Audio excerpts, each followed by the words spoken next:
Organissima, New York. Your exotic skin, hair, and beauty source, and your one-stop shop for all your natural and organic skin and hair care, featuring authentic organic Moroccan oil and prickly pear seed oil and much more. Bringing you only the best, straight from the source and proudly produced in the USA. So what are you waiting for? Shop today at www.organissima.com. Organissima, New York. Your beauty is our duty.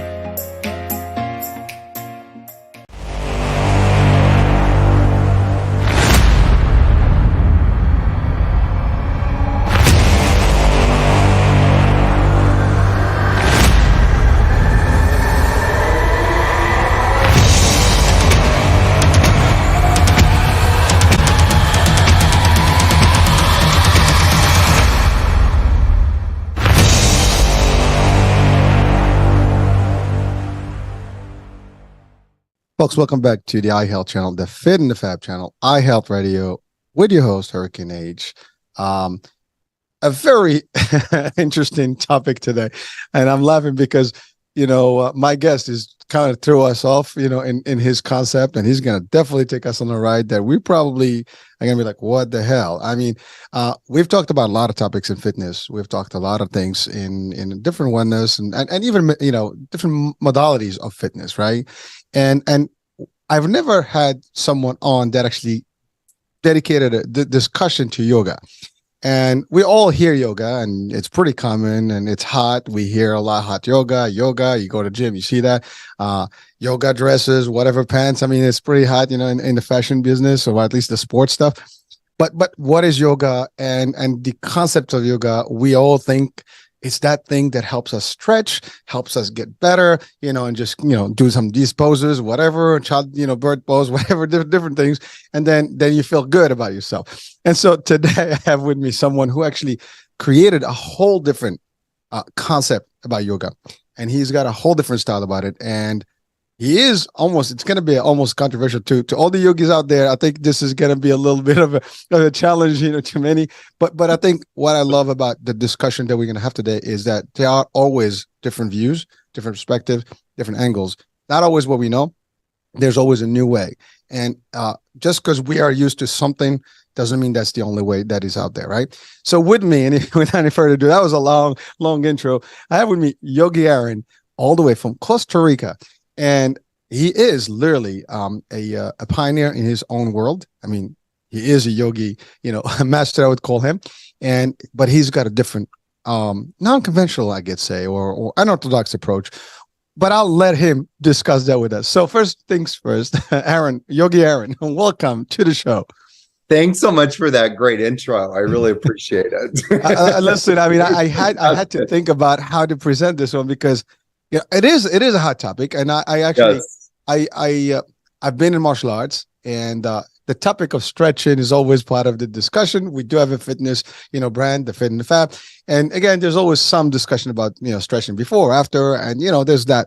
Yeah. But also we know that working out usually has other ramifications, and there's also pain. There's all muscle, blah blah blah blah. Yeah. There's a lot of stuff, and many schools of thoughts out there. But your angle is so unique. So before we get into the deep dive here, first things first, as always, who is Yogi Aaron? You're in Costa Rica. I know that that's not when it started. And so let's talk about where was Yogi Aaron before and why Costa Rica? Because I think Costa Rica is a beautiful place. And it has to do probably with the environment there. So we can start with that, and then let's deep dive into like the conventional or non-conventional discussion that we're gonna have today. Sure. I mean, I'm from originally Canada, and I actually grew up in the wilderness, almost in Canada. I started off in Victoria and then went to Vancouver. And then my parents shipped me off to boarding school, a boys' boarding school where we dog sled, we snowshoed. I spent, my time hiking, and we always ended the year with a 3-week canoe trip in the wilderness, literally. So that was kind of like my intro to life.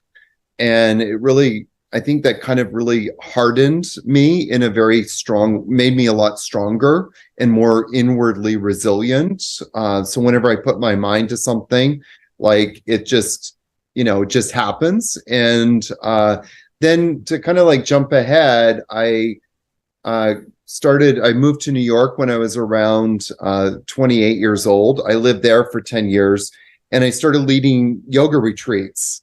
And one of the places I was leading yoga retreats was in Costa Rica. And I would bring groups of my students with me.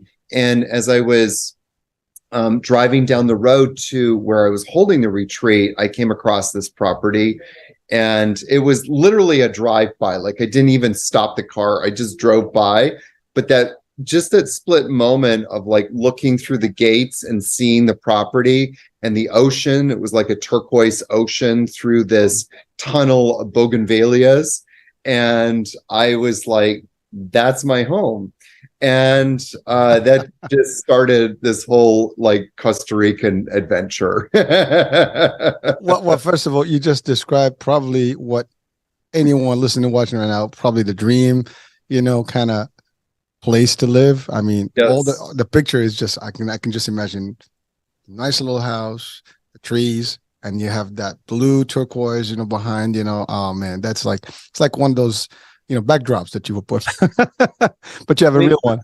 Costa Rica is such a magical place. And one of the things I love about this country is like you can be up in the mountains and then an hour later you can be on the beach, or vice versa. You can be on the beach and then an hour later you can be in the mountains. And I have a couple of my best friends visiting me right now, and they're staying with me at the yoga retreat. But then this weekend, I'm going to take them for about a 3-day trip around Costa Rica, like a very quick trip because it's only 3 days. But I was telling somebody like how many we're going to go, like, I think to 6 waterfalls. And, like wow. For most people, like getting to one waterfall in their lifetime is an accomplishment. We're going to be hitting like 6 this weekend. And that's what I just love about this country is that there's so much nature, and any direction you go, it's just beautiful. Well, it is a big, I would say, a change of scenery for you. I mean, being all the way north in Canada, a lot of white and then a lot of green. Green and blue. I mean, it's like a whole different contrast in terms of life spectrum here. But I have to say, I mean, that is exciting just to hear. I mean, I personally love nature. I definitely, anything green, mountains, waterfalls, beautiful.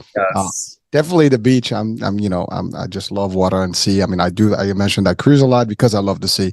It just, very, it's just calming. I mean, you just be on the ship and just sit back and listen, especially at night. It's just the water. Similarly by the waterfall and that stuff. I mean, it's pretty good. And again, it is relevant to our discussion because I think part of yoga, it's an ancient thing. I mean, it's not new. Yoga has been around for centuries. And it has to do also with the mindset, the calm, the soothing, and all the stuff. And again, I'm not an expert, and I'll let you define that to us. But really, it's important because I think, to your point, you were doing these retreats, and then you fell in love with the place, and voila, that's it, you're done. And not everybody can do that. I mean, not everybody's just like, the hell with this. I'm actually out. This is it. But I do want to take a minute to talk about that because it is important for all, while we're talking about the fitness piece and the yoga and the new, I guess, formula of what you do, the idea of even you as an entrepreneur, as an innovator, and the idea of following your dream and doing what you're passionate, and that is important for people. See, I've had so many examples where people literally did that. They just took off and followed their passion and then dream, and they applied that, and they're living the life. Many of us are stuck, in jobs we don't like and do things that we don't love. And we're just, our environment sucks and we're like, and just living the rat race, as we call it. And it's not fun. It's not healthy. And it's really talking about toxic environment. We live in that. And, but you can pursue happiness. You can pursue what you love and still make a living out of it, but enjoy your life. I mean, that's living as opposed to just surviving. And you're doing that. Thinking about go ahead. Sorry. No, I've realized I have a deep fear of missing out, like that word FOMO. But my FOMO isn't like a lot of people have FOMO of like, oh, that's really cool. Like I'm missing out on that like little thing. I'm afraid of missing out on life. And I just see so many people like wasting their lives. And I can make that kind of judgment because like one of my best friends, his friend found out, like, he had this sore gum disease. Mm. He went to the doctor and found out he had leukemia, and it was showing up in his lungs, or sorry, in his gums, in his teeth, like in his gums. 2 weeks later, he died. 2 weeks. And this just happened just a month ago. So it was just very recent. And my friend is still feeling very raw from it. And then, one of my best friends, his parents, his dad has been waiting for his mother to retire, and she finally retired, and they were about to take a big trip to Costa Rica for like a month and enjoy. Like 4 days before the parents were going to come to Costa Rica, the father realized he was really exhausted. He went to the doctor. Doctor said, your heart isn't pumping enough blood. We don't recommend you to travel. And so, it's like so many of us are waiting for that like special moment. When is that special moment? In yoga, we learn that special moment is always now. And so it's like, what are we waiting for in life? And I'm always kind of like asking myself that question, like, is this something I really want to do? If I want to do it, I just go do it. That's the can-do attitude. Can't wait for the right circumstance, because the right circumstance is now. Well, but that's that. Thank you for sharing that, because a lot of people, to your point, are waiting for a set of circumstances to happen, and it has, a lot of components, and unless all the components are ready, the opportunity is not there. Yet the opportunity can be there. It's just that you got to take partial pieces of it and make it work. But you hit on something that I live by as well, is that life is too short. Most people don't realize that. Now, I passed the 50 mark, and believe me, before that, I never thought about it the way I think about it now. Time is ticking, and doesn't matter how well you live and stuff. You want to do as much, you want to enjoy as much, and you want to live. That's the thing. And I have been, and I also, since I never believed in that, I have to wait until I retire to enjoy my life. That is not part of my vocabulary. And I want to drive that into the audiences and our listeners. It's you got to enjoy your life, because we never know. Yeah. When it's time to check out. That's a guarantee. But we don't have to think about that. We have to think about, let's enjoy what we have and do what we love. And, and enjoy our families, our people, whatever we do, whoever we love, whoever is around us. Let's maximize those opportunities. And yes, you got to find what's working for you, what's going to do it for you, and just do it. And that's actually the true reality of things. If you wait for every single thing that you think as by the book prescribed, you got to get step A, B, C, D to get to what you want. Forget about it. It might take forever, and it may be too late at the time. And you said it, even if you are not dead, whatever, but you might not have the means financially, because now you're on retirement, maybe limited budget. 2, your health is not going to be, as, ready and exciting sometimes as we age. I mean, things are not the same. You got aches, you got pain. I mean, obviously we're going to talk about that now, but you have a lot of things that can make you not be able to do the things that you could have done at a younger age, or while your health was still there. That's why, again, we want to keep people healthy and fit and fab by doing these things, by actually living your life, by enjoying, and by getting tips from people such as yourself and helping us, guide us through, like, what can we do? We talk, there's the mental, there's the physical, there's all stuff. We talk nutrition, we talk all the things that are good for your health and well-being and living and lifestyle are important. And I think those are the topics that we actually tackle and address in these shows. But again, the angle that you have is important, because now we're going to talk about the deep dive, right? So yoga, first thing, again, just because no one has defined that to our audiences before, if you don't mind, can you please identify to us or define to us what is yoga and what it means, and a little bit historic about it? I mean, we talked that it's been ancient, but most people maybe don't know exactly where it started and the concept behind it. So that's the first thing.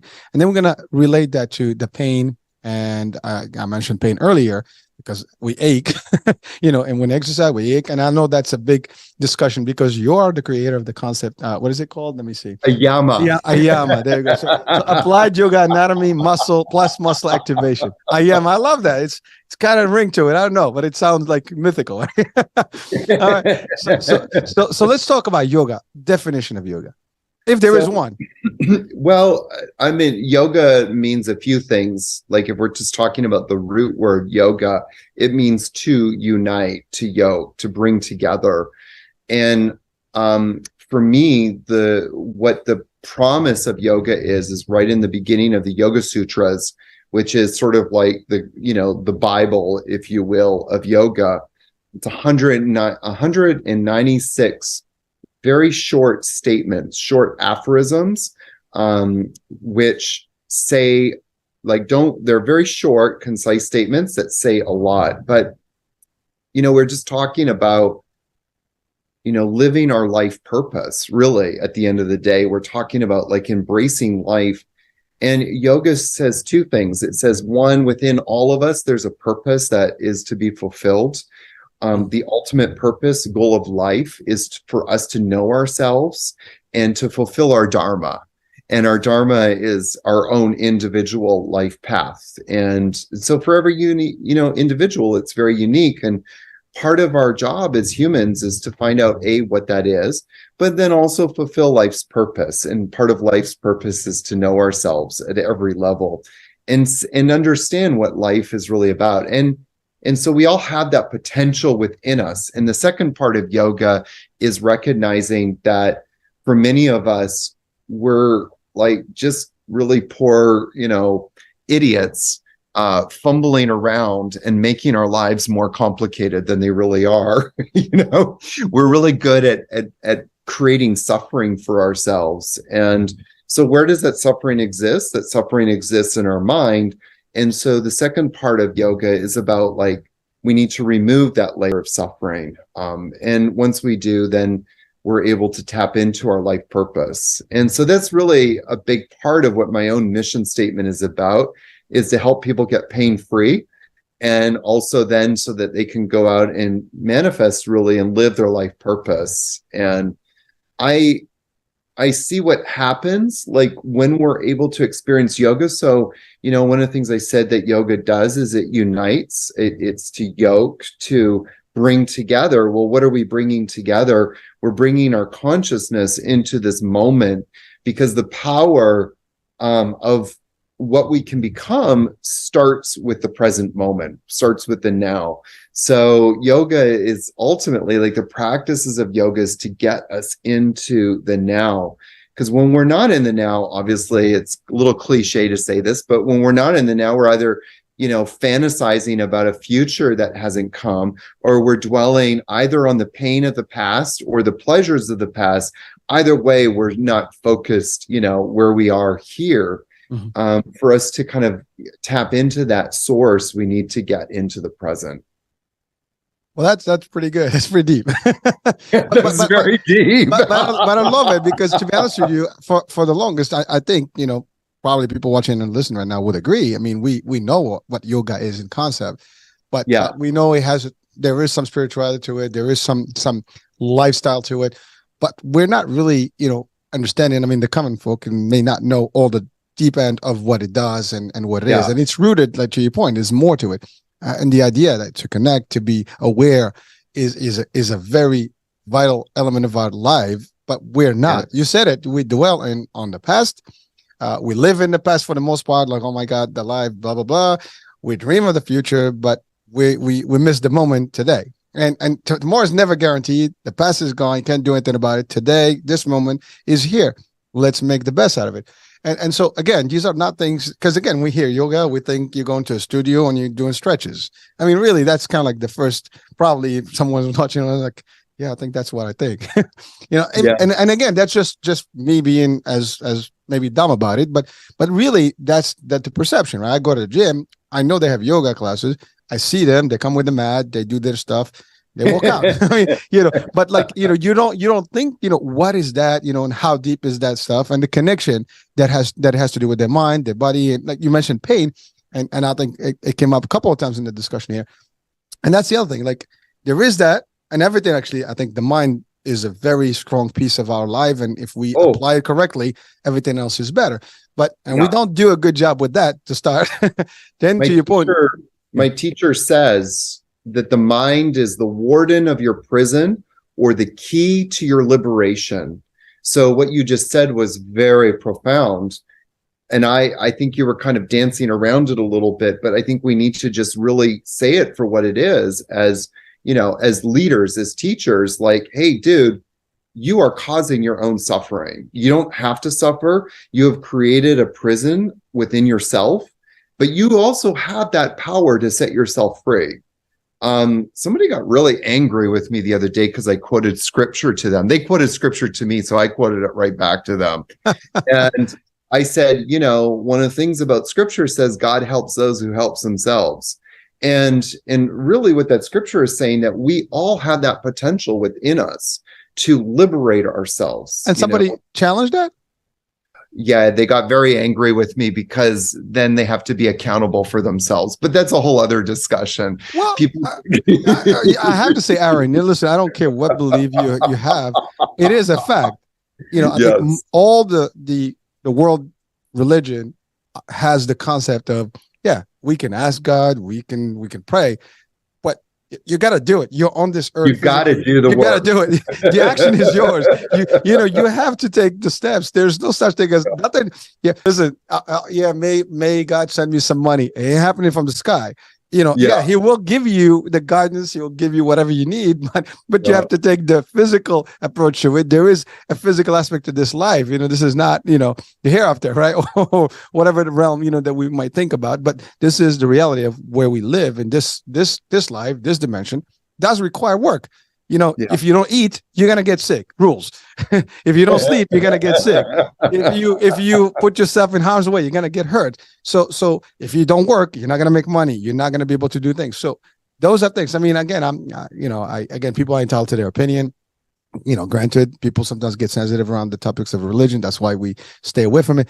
But the fact of the matter, you know, there is no contradiction between spirituality, religion, and the life we live. I mean, you could find a balance, and I think we all have that balance, and we kind of know it. But to your point, the accountability factor is what drives us a little bit. You know, we're like, oh, and then there are people that are extreme where they just think that, yeah, your power, belief, faith, that's another story. I mean, yes, you have to be strong, you know, but that's good. But again, that alone is not enough. You know, it's just the life that we have. And so, to your point, the mind, we need to tell people, you gotta make it work. You gotta get it working. You gotta get it working, because you know it is a difference between you having depression, maybe committing suicide, or you becoming an inventor, creator, and an influencer, right?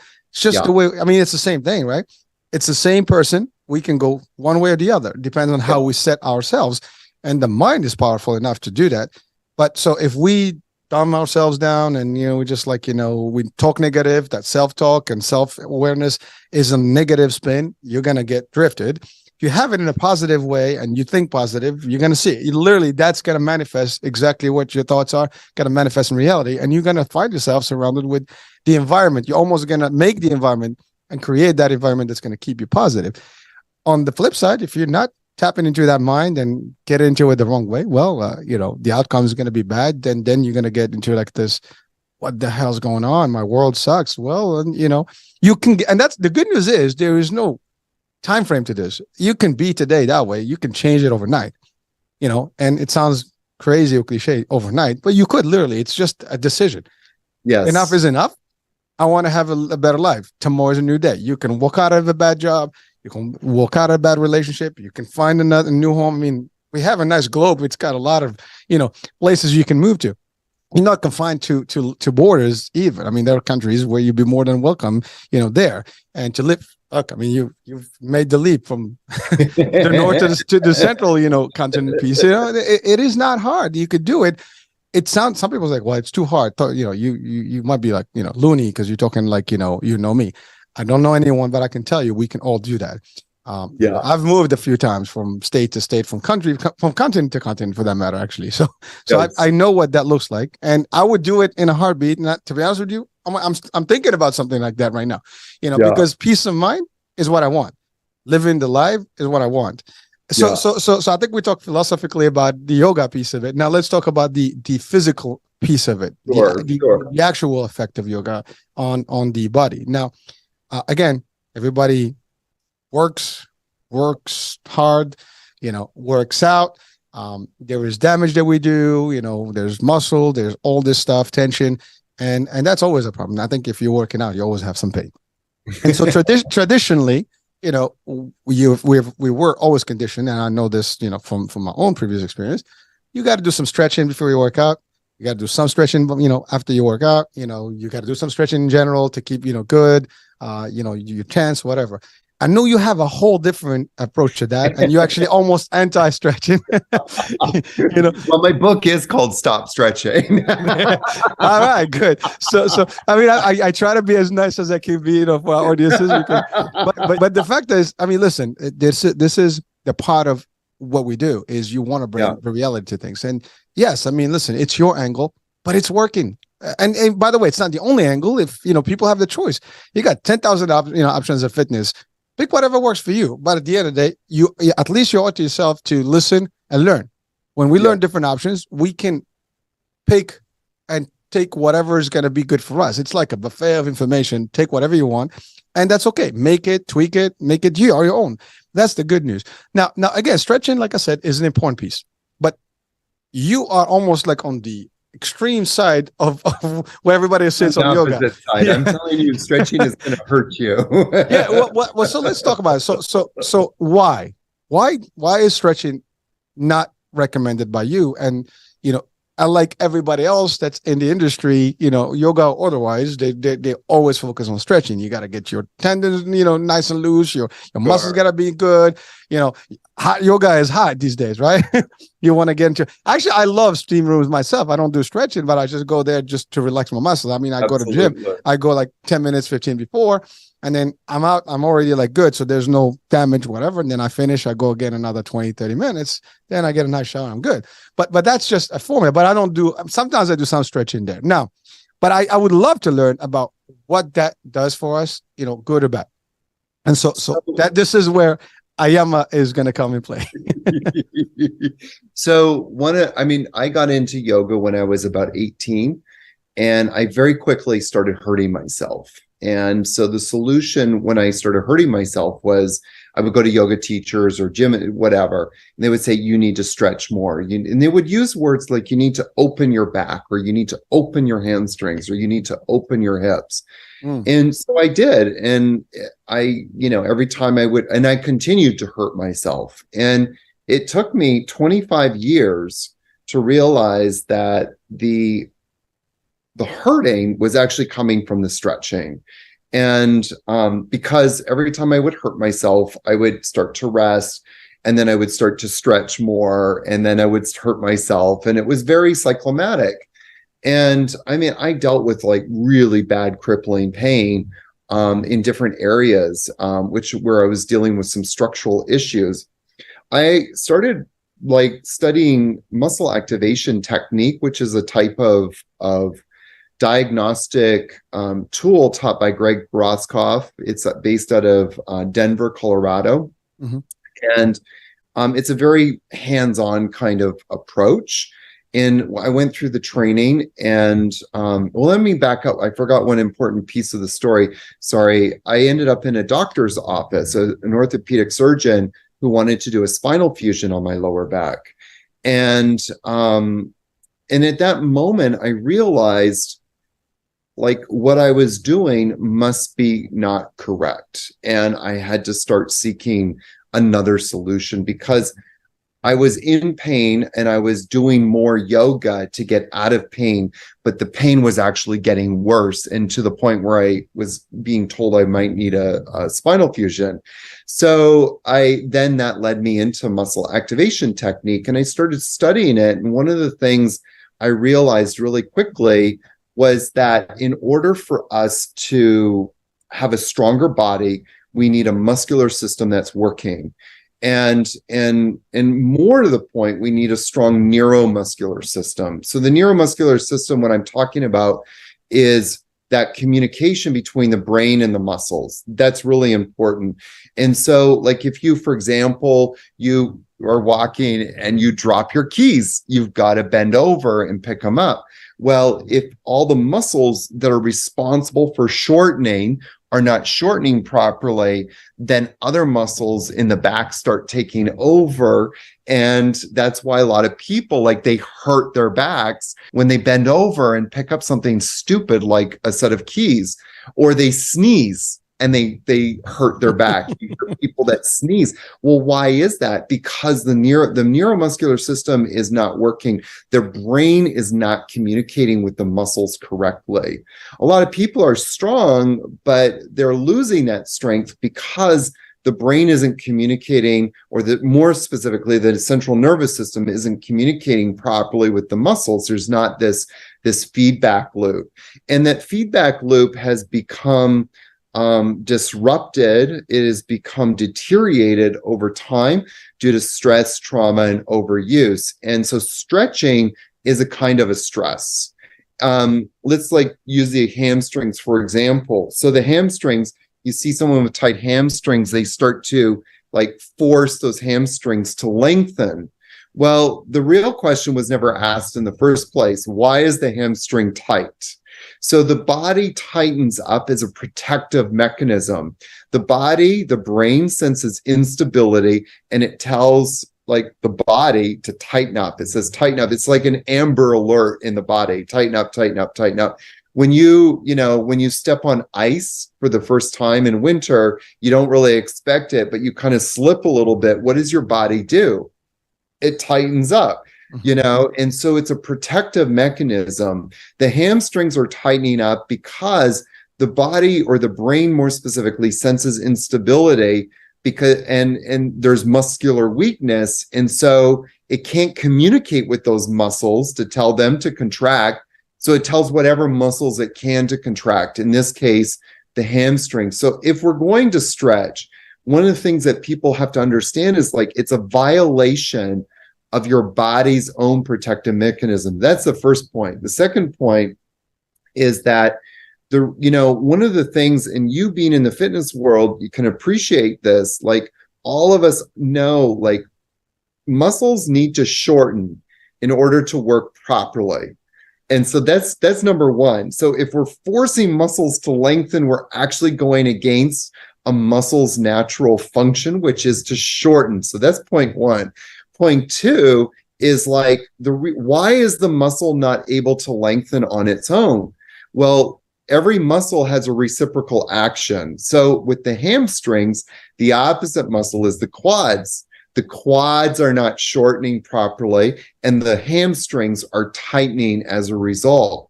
And what I have seen time and time and time again is that if we get the quads to start shortening, guess what? You also have the hamstrings starting to be able to lengthen naturally. And not only do the hamstrings lengthen naturally, but you also have stability at that joint. You have muscles that are actually working properly. And so whenever we stretch a muscle, if you're lying on your back, Hurricane, and I say, raise your right leg, and I take my hand to your heel, and I just start pushing that leg, and I come back and I test the force output of your hip flexors, of your psoas major, of your rectus femoris, of your quads. All those muscles will test dramatically weak. They will not have any force output. So you said earlier, in the fitness world, they say you should stretch before you work out. It's absolutely the wrong thing to do, because you take typical bodybuilders that are constantly stretching their pecs and stretching their delts and stretching their triceps. And then they go to the bench press and they start benching, 200 pounds of weight, but the muscles are not even working properly at that point. The pecs have shut down. All of the major muscles that are supposed to be lifting this weight are no longer working. So the best thing to do, and I've seen this actually, since you brought it up, pre sort of workout stuff, the best thing you can do is just very slow, like movements. Sometimes you see like some, like in CrossFit or whatever, they have like these shoulder exercises. You bring your shoulders out, you bring your arms up, you make little circles. Doing any of that kind of stuff is going to be far more effective than stretching, because you're actually starting to prepare the muscle. If you want to use that word warm up the muscle, I don't like that word warm up, but you I was going can to say that. but you could, a more effective terminology would be like you're activating the muscle. So that's kind of one of my key things, is like stop stretching, start activating. You want to activate the muscle to get the muscle to do what it's supposed to do, which is develop that ability to contract and contract on demand. That's a lot of stuff there, and it's funny because it is powerful stuff, and I want to go back to some stuff back there, but applied yoga anatomy, right? So that's the first three letters, and then you have muscle activation. And I think you just defined for us muscle activation, in a very light way, meaning that, again, it's what we commonly use as warm up. You want to get the muscle to get started, to get ready for what's coming next. You think about, like, between your brain and your muscles, there's a telephone line. Okay. It's the nervous system. And for some of us, that telephone line, just like telephone lines in the US and around the world, they become deteriorated. And so the telephone company has to come in and repair them. And so as we get older in our own body, the telephone lines between our brain and the muscles becomes deteriorated. When we're doing muscle activation, what we're actually doing is reinforcing that telephone line. We're not only reinforcing that communication system, but we're also strengthening that communication system. So that's essentially what we're doing. When we stretch, we do the complete opposite. We actually cut that telephone line. And so the brain no longer knows where those muscles are. Biomechanically, that's called proprioception. Proprioception is where the brain, at an unconscious level, knows where parts of the body are. But when we stretch, we cut that telephone line. There's a loss of proprioception.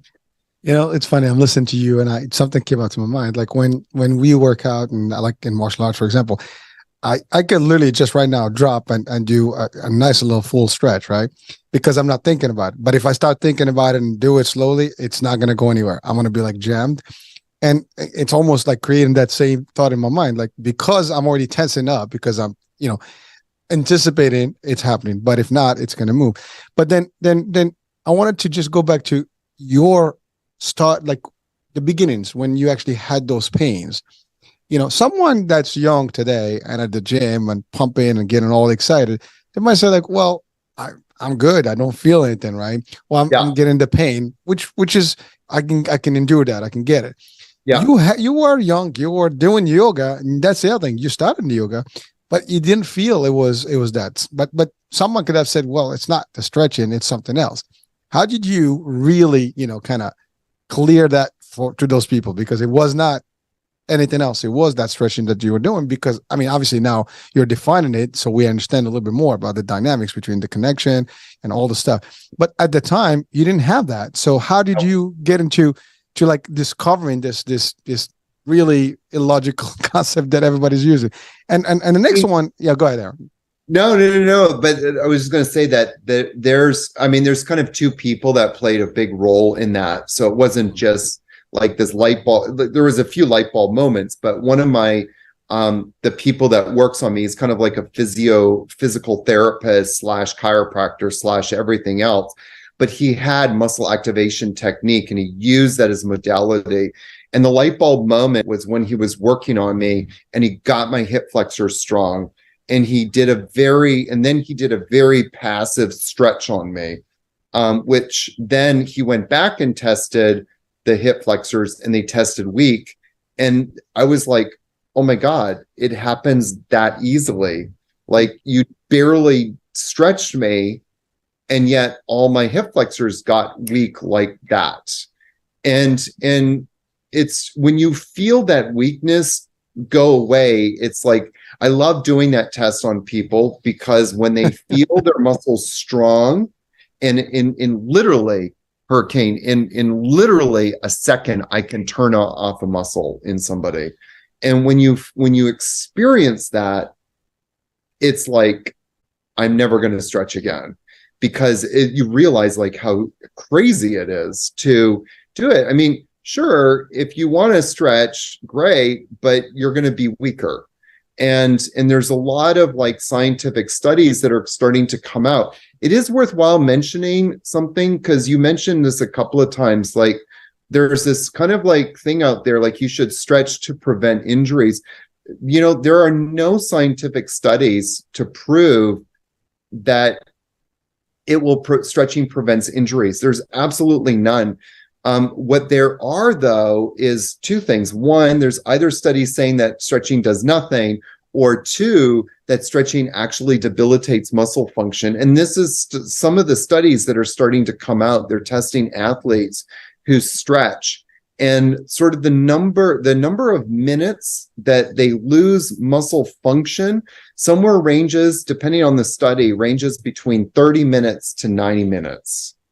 And that's not how you want to start working out. That's not how you want to go and compete, in games. And then, some people like use the example of like, well, gymnasts stretch all the time. Gymnasts have to stretch. Well, actually, if you look at like, an Olympic lineup, all you can see is like Olympic athletes who have ace bandages, knee braces, elbow braces, wrist braces, ice packs, heat packs, at 22 years old. And you never, ever, ever see a gymnast like pass, like a competing gymnast at that level past the age of 24, 26, and definitely not past 28.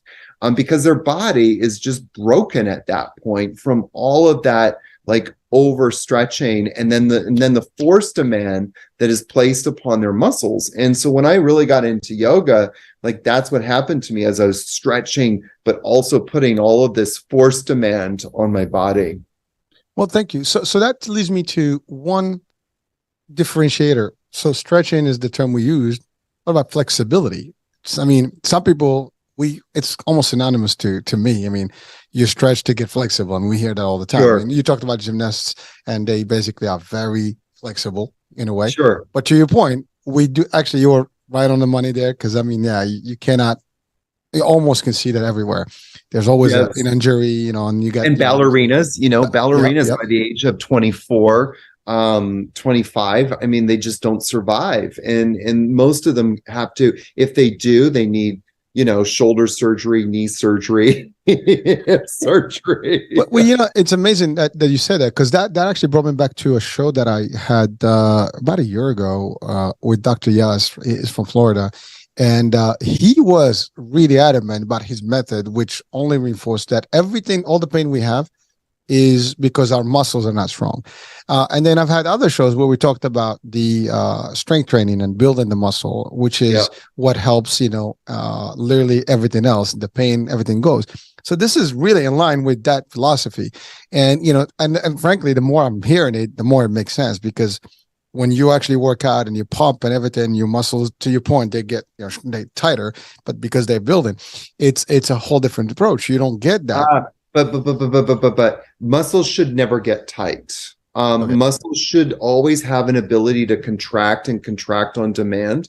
A tight muscle, if a muscle becomes tight, it's always a sign of muscle weakness.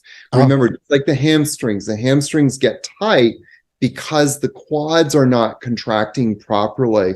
So a couple of points, but one, muscles, and this is something that we as you as bodybuilders and fitness trainers, and have to remember the fundamental premise of a muscle. Muscle's job is to move bones and to hold joints in place. And it does that by shortening. It doesn't do that by lengthening. If a muscle does become tight, then there's a sign of muscle weakness. But the word that I don't like using the word flexible, because with flexibility always leads to instability, and instability always leads to injury. So flexible people always get injured. What we want to do is develop healthy range of motion. And the way that we do that in this methodology is by improving muscle function, because muscles move bones. So, you take somebody who brings their arm up to the sky, and I see this all the time in my yoga trainings. Like some people can only bring the arm, like this high. And so then they think like, well, I can't lift it higher because of all these muscles that are tight. So they go up to a wall and try and stretch it out. But what's really moving the muscle up? What are the muscles that are moving this arm up? Well, we're looking at traps. We're looking at serratus anterior. We're looking at, posterior delt. If those muscles are not shortening properly, you're going to have limited range of motion. If there's tightness there showing up, it's because those muscles are not working. The traps, the anterior serratus, the delts, maybe a levator scapular. Like these muscles just are not able to shorten properly. As a result, the front side is showing up as tight. Listen, that's a crash course on definitely what should go right as opposed to go wrong. Because Yes. I think that and it does make sense, because you're right. I mean, when you lift your arm, it's everything in the back that's working and all the stuff, and it's not necessarily Absolutely. now you might have some rotator cuff problems, whatever, but and by the way, those can still be, I think, because of the same problems that you have. I mean, I've seen Absolutely. therapy work, and it does, to your point. You gotta, when you go to therapy, they do give you machines, they do give you weights to actually build and re-energize your muscles and get them stronger enough so you can do those movements. So it is amazing. Like, again, it's perception of what we kind of see and hear all the time, and then we start really diving into with expertise. And by the way, I to be honest, I'm listening to you right now. As much as it sounds very controversial from the standard, I guess, opinion, you are not actually that far out. I mean, you're actually talking about real, muscle, and that's actually, again, it's confirming what other experts have actually stated before. And it's confirming the idea of like muscle building and, strength training, all this stuff. So I think it's pretty right on the money. The only I don't know. Oh, sorry. No, I just was saying, like, one of my things that drives me is starting to try and create a conversation about some of our erroneous perceptions. Like, even like I'll turn on YouTube and hear a fitness trainer say, we need to open up the hips. Well, I mean, that's a crazy thing to say, because if you think about opening up the hips, what does that really mean? You want to dislocate your hips? So the muscles in the hips actually need to shorten to keep that joint really strong and stable. And if you've got tightness, again, tightness is, as we've just discussed, is always a sign of muscle weakness. So the question is, what is weak? What is not activating? And so there's a lot of like erroneous perceptions and pseudoscience that has kind of been thrown in this. And so what I'm hoping to do is like, further the conversation so that we can actually start to say things that have scientific merit and not just like open the hips. Listen, I love it. I mean, it's funny. You made me laugh when you said that. I was like, you want to dislocate them? I can just hear that pop there. No, not good. Not good. Not good. but you are making real sense here, and I think I love what you said about the discussion and just kind of get further in it, because you are bringing some good valid points. And yeah, maybe that's because that's how it's been, and because people are learning it maybe the wrong way. They're not really deep diving and understanding the dynamics that go. I mean, literally applied anatomy. I think yoga anatomy. I mean, the title sounds like what it means. I mean, it's really defining itself. So it's not just the anatomy; it's applying it and understanding within the yoga context. And then the muscle applied also means like experiential. And so my goal is, we're talking like we just mentioned muscles like the psoas, and your listeners are going, oh my God, what is the psoas and where is it? Why is it so important? And I don't want to be just talking about these muscles like theoretically. I want people to actually feel it in their body. Like when I get people activating their psoas, I say, here, this is where it is. Bring your finger in. Now, do you feel that popping, that muscle like engage? Yes. Oh my God, there's my psoas. and then they like lift their leg up and they feel the psoas working. So it's really becoming more experiential. And I find like when people experience something, that becomes more real and attainable in their bodies. Well, so thank you. Now let's talk about that whole approach itself. Like, so someone that joins your system and your method, what is like, how does that work? I mean, let's say someone like me who may or may not be as potentially in the right aspect right now and needs some help I mean, I'll probably have to test to see like what's working, what's not working. Sure. So like someone that comes to you like, hey, listen, I need to get stronger, right? And I need you to help me. Again, that's the other thing. Like most people think yoga is like, it's just this thing that you do as a nice little, cool thing. And it's more social these days than anything else. There's that aspect too, but really you are taking it to the next level. You're taking it to like almost like, I want to fix you up and you're going to get better at what you do. Your muscles going to get stronger. Your body motion is going to be stronger. And that's what we want. We want to be able to move. You want to have, no pain. I mean, pain is really a killer. I mean, no one likes to have, any pain anywhere in their body. And when you have it, to your point, you're either patching or you're like trying to get things done, and that's not good. So if I join right now your method, what would be like the steps that you will put me through to get me to a better place? I mean, is there an assessment? Are there any steps that I need to do? Like, I mean, obviously I'm sure that's not overnight that I'm going to get stronger, right? So what are, for our audiences, what are some of these elements that you actually, I guess, apply or, use to get people from, the point where they are not really in the best shape to a better shape? Yeah, I wouldn't say that my goal is, you use the word in shape, and I just want to kind of clarify what that means. Sure. Because I know what you mean. But I'm not like here to help people necessarily lose weight. Like that's not my lane too. Yeah. That's not what I meant. I meant like in shape in terms of your muscle. But I just wanted to be clear, like this is not like a system to lose weight or something. It's a system to help people understand their bodies, to learn about why they're weak and what to do about it. And, and it is a process, like, and I've created like, systems. I have a 15-day challenge. And so in that pain-free challenge, I take people through the different parts of their body. Like one day we'll focus more on back extensors. One day we focus more on hip flexors.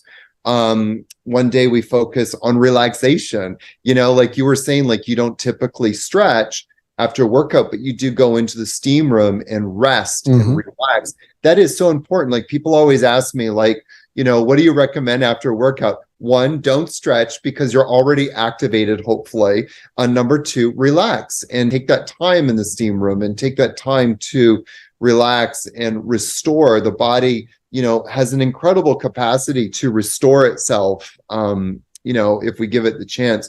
So my goal, I don't work with people necessarily one-on-one. I do offer these things. I hope they're a stepping stone to either people learning to apply this into their life, that again, the applied yoga anatomy, apply it into their life. I have a great book.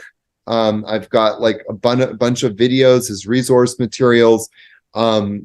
My book is one of the best books out there on anatomy. I say that without any shame because there's a lot of anatomy books out there that are just teaching you nothing. Like they show you where the muscles are, but they don't really show you like, okay, what are the actual techniques that you can use to start activating these muscles? What are the techniques to engage the brain, like reconnect the brain to these muscles?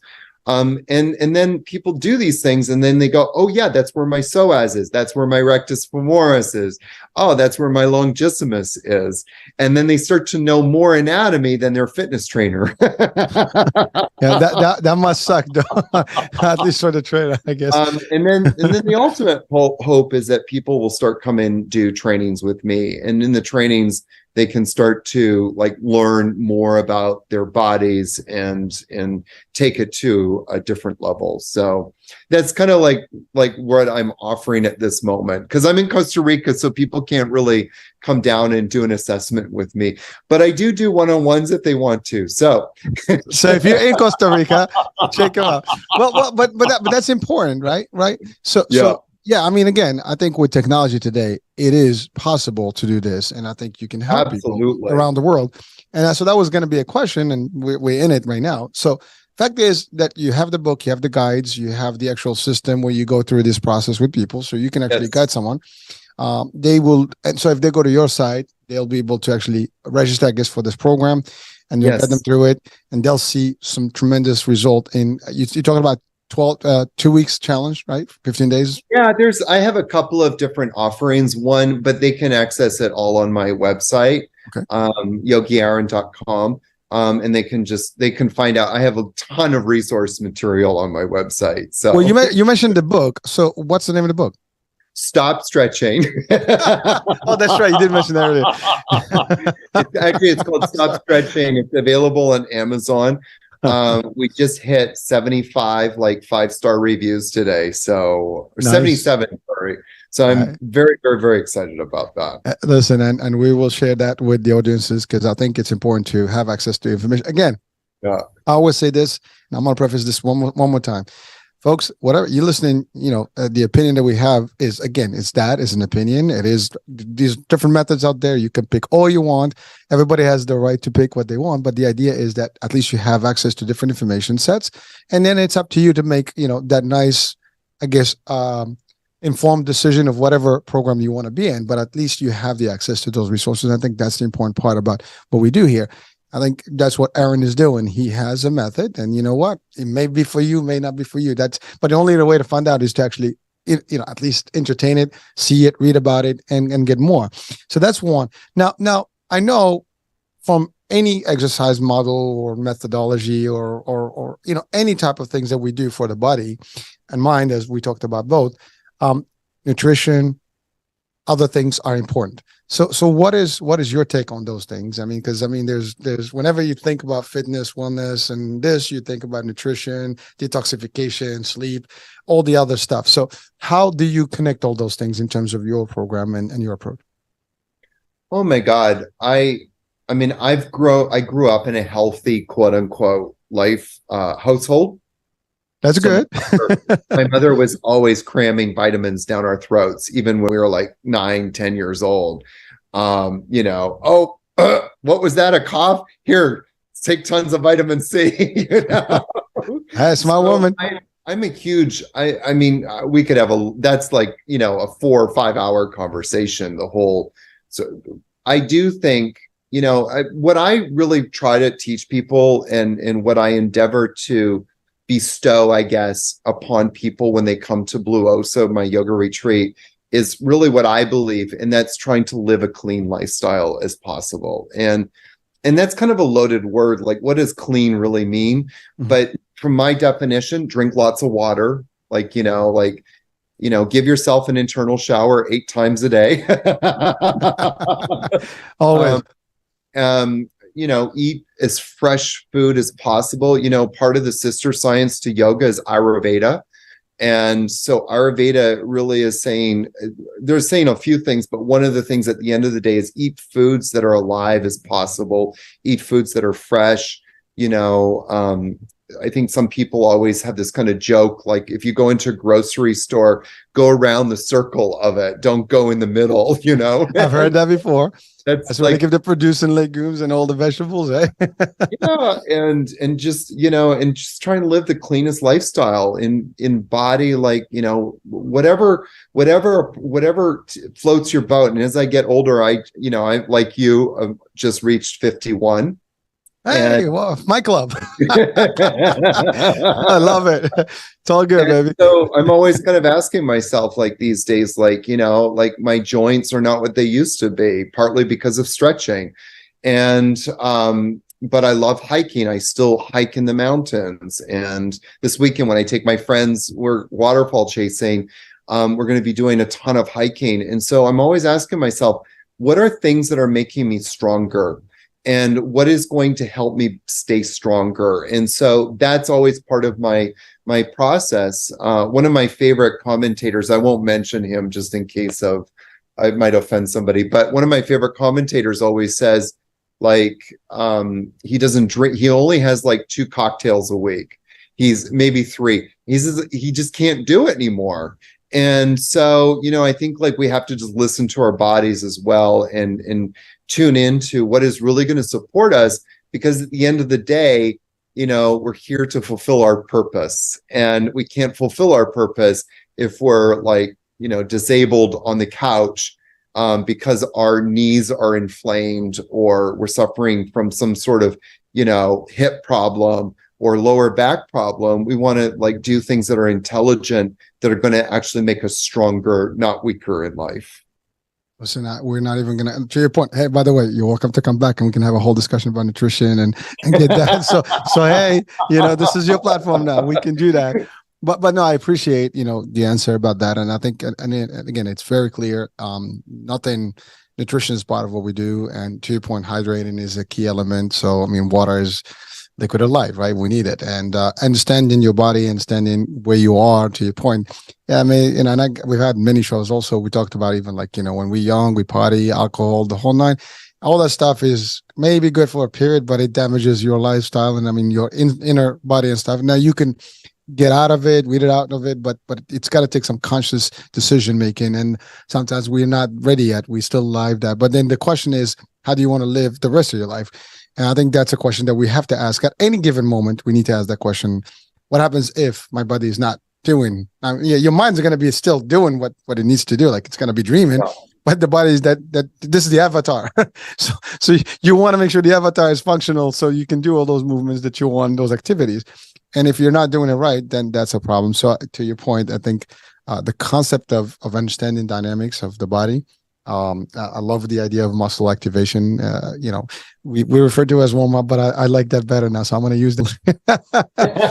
So I'm gonna quote you like, as Yogi Aaron says, muscle activation. but I like it. I mean, it is. I mean, and it makes sense. I mean, you're really activating your muscle. I mean, it's dead, it's quiet, and then all of a sudden you're getting into action. So you got to get some motion there to get all those things working and loose, right? And that's good.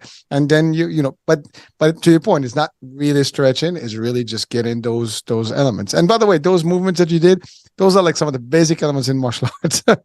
we used those, I remember when I was a kid, that was like, the first thing you do, like, your this, your elbows, I mean, your shoulders. It makes sense, right? Because you want your muscles like ready to do what here I am pretending I'm not into martial arts at all. No, that was good. But that's typical, like, yeah. Chop, chop. That's funny. Hey, that to each his own, right? but listen, but it's all connected. It's all connected. As a matter of fact, martial arts has a level of meditation and relaxation mode and all the stuff. So there is that too. And it's again, these are all ancient practices. Yes. And martial arts is sister science to yoga. And I have a lot of friends that were into yoga and kind of veer into martial arts because it's there's so many practices that are so applicable, not just for the mind, but for how we approach life and then also making our body stronger. So I didn't mean that. I was just like, like I'm pretending that I'm into martial arts and I'm not. that was good. That was good. Listen, we are still an entertaining platform, so a little entertainment is not going to hurt anyone. I think we'll take that. For what it's worth. It's fun. People don't get too serious. Sometimes you got to have some fun. You got to laugh. Well, that's a key. It's medicine, right? I mean, endorphins kick in. Your muscles are nicer than you like tense. So why not, right? And I love it. I mean, and by the way, thank you for bringing a laughter. I think we'll make some people laugh today. My teacher taught me, if you're going to be a mess, be a happy mess. Well, here's the thing. We can do the experiment. We just got to laugh, you and I, for 5 minutes. Everybody's going to laugh. I don't care. Whatever they are, whatever the day is looking like, they're going to be like, oh, I'm laughing. Why? Just because it's contagious, right? Absolutely. But yeah, so listen, I mean, I think we're coming to the end of the hour here. Well, I think we're just about exceeded the time frame. But so as always, I want to ask you, like, what would be like a last advice for our audiences for this show today? Like something that, we will leave our listeners and viewers today with, something wise. Oh my Lord, you're putting me on. Well, I'm just kidding. It doesn't have to be wise. I could say two things. Okay. First of all, you know what I'm going to say. Stop stretching. There's some pearls of wisdom right there. If you want to mess yourself up more, keep stretching. No, but seriously, I like I said at the very top of the hour, that I believe and yoga believes, or the premise of yoga is that we all enter this life with a purpose. And, there's a yoga sutra that says that the greatest sorrow of humankind is to die without fulfilling it. And so, one of the things I do every day is I wake up and ask myself, am I living in my purpose in this day, in this moment? And I go to bed feeling full of gratitude that I had the opportunity to live my purpose. And I think that those two things are so important. Like, we need to live more in gratitude in life. And so many of us have so many expectations of how the world should be, but we never really stop to have gratitude for how life is, and that we had this chance to live this day. So I always kind of bookend my days with those kind of two thoughts, like starting, how am I going to live this day in purpose and in fullness and awareness, and at the end of the day, like just taking a moment to pause and go, yes, I lived my best day. Aaron, I think that's as wise as it gets. That was very wise. And I think, it's really deep. And I think we all have to reflect on that nice little message that you left us with here, because gratitude is great. Understanding and fulfilling our lives and our life purpose is important. And every day is a new day, and we have that shot at doing it. And I think you can't get better advice than that. I think everybody can take that to the bank and just apply it. And, if we're unable to do it, then we'll have to find a way to do it. So thank you for that. I think that is right on the money. It's right, like, bullseyes there. So thank you. Thank you. Well, listen, you keep doing what you're doing. You keep fulfilling life and enjoying it. And you know what? Don't forget about us. If I do come to Costa Rica, I will check you out, dude. I'll be like, and I'll take you waterfall hunting. And we'll do more. We'll do that, and we'll do a show right there. And actually, maybe we can do a live. I would love that. I love that. Absolutely. Right. And I'll show you what happens when you stretch. I'll get my hands on you and actually show you. So yes, it'll be a win-win. Listen, I promise you, if I am in Costa Rica, which it is on the to-do list, I'm not sure when, but it is in the near future, we will connect to that, and we will make sure that we have an actual event where we do this live, and we'll record it for our audiences, because sometimes I actually do test things on me, and I love that, because that's how you learn, by testing, by doing, by feeling, the stuff. Yeah. So hold me to that one, and I'll hold you to it. Thank you so much, Hurricane. My pleasure, dude. It's been a true pleasure, fun. I hope our audiences have benefited from the discussion. Again, folks, whatever your opinion is, this is not insulting anyone's, methods or thoughts. It's just the idea that there's a different angle, and it does have its merits. And as you hear the actual science behind it, it does add up. So again, do your research, check out the book, check the stuff. There's no reason why not. And the rest is history. That being said, hope you enjoyed all this. We'll be talking soon. New day, new show, new topic. Hurricane H here. Bye for now.